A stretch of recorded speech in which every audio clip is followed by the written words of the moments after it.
Hi. In this video, I'm going to talk to you about 3 areas in which Chinese students struggle when they come to the U.S. for university. But before I give you those, I'm going to tell you a story. A few years ago, I was visiting the Dragon Bone rice terraces in China, and I met a chemistry professor from UCLA. We were the only 2 Westerners in this tour group, and it was a very long day trip, so we had lots of time to talk about our experiences in education. And one of the things that stood out to me was his frustration with Chinese students. Not so much frustration with them as individuals, but frustration in the sense of not being able to communicate what he needed from them in terms of his course. For example, in his course, he assigns projects in which the students are told to come up with a problem that they're curious about, that they want to investigate, and then design an experiment to investigate it. But they have to come up with a problem. The Chinese students that he's had in the past really struggled with that and would come to him and question him again and again. What do you want us to do? I don't understand. Well, what is the problem? What problem do you want me to study? And it would go back and forth. It wasn't a language issue. It's the fact that they had not had any previous educational experience in which they were given the opportunity to ask those kinds of questions. So the professor was asking them to think in a way that was new to them. I lived and taught in China for almost 4 years, and all the while looking at it through the eyes of an educator and someone that is interested in creativity. The things that I'm going to share with you are based on my experience and my research. I want to be very clear that I am not implying that it is the same in every Chinese school. I am telling you what was my experience in China. So what are the 3 areas? What's going on here in the struggle? The first one is that it's not just a culture shock when they come to the U.S. It's a culture of learning shock. What I saw was that their education system is based on content memorization, which I know is not new news. The form it takes is that the teacher is giving the content. The students have their workbooks, which are often fill in the blank, and their textbooks, and they take the answers from the textbook and they find where to put them into the workbook. This type of memorization is very different from a classroom in the U.S., where we invite questions and discussions, especially in higher education, where you're encouraged to offer a different opinion and support that opinion and have these kinds of open dialogues. So the learning situation, the learning environment is very different.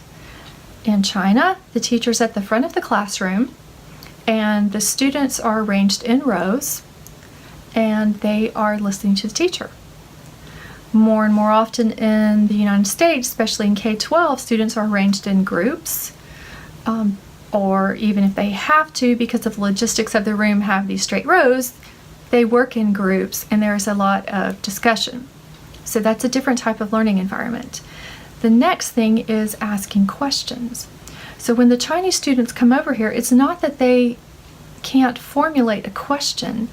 It's the fact that there's a cultural level in there by which questions are thought to be rude to the point of arrogance and disrespect. You don't question your teachers. Who are you? You are a student.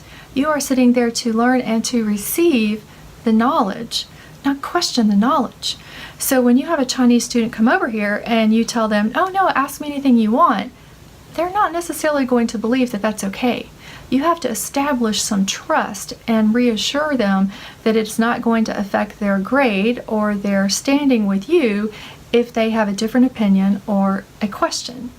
So learning to understand the significance of questions between those 2 cultures is important.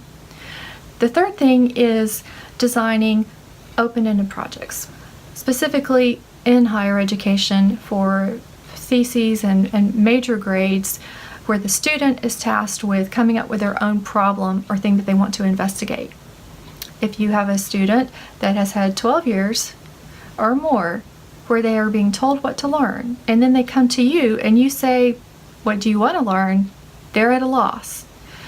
I would encourage you to have a one-on-one meeting with them where you talk them through the assignment and ask them questions so they can arrive at what they are curious about. For instance, instead of just going back and forth with, well, it's simple, you just, what are you curious about? You might take that specific assignment and then break it down for them, where, okay, what part of this particular topic or subject is the most interesting to you? Why is it interesting to you? Or have you ever wondered how else this could be studied? Have you been curious about something in a different way? And you just keep asking them questions that just step into their own curiosity and their own interest. And then you have to reassure them that that's okay. It's not an issue of intelligence. It's not an issue of capability. It's an issue of how they have been taught to learn. And now they're over here, and that way of learning isn't working for them in the same way.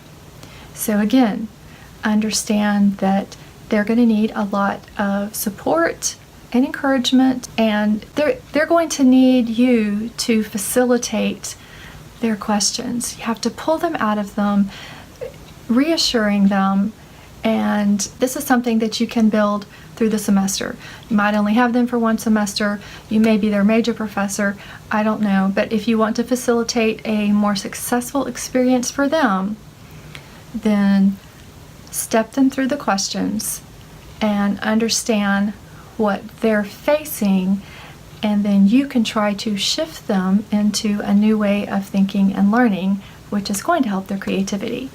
I hope this video was helpful. If you have questions, whether you're a student or a professor, and you would like some help or insight with dealing with a Chinese student and helping them, please drop me a question below or shoot me an email. Thanks, and I'll see you in the next video.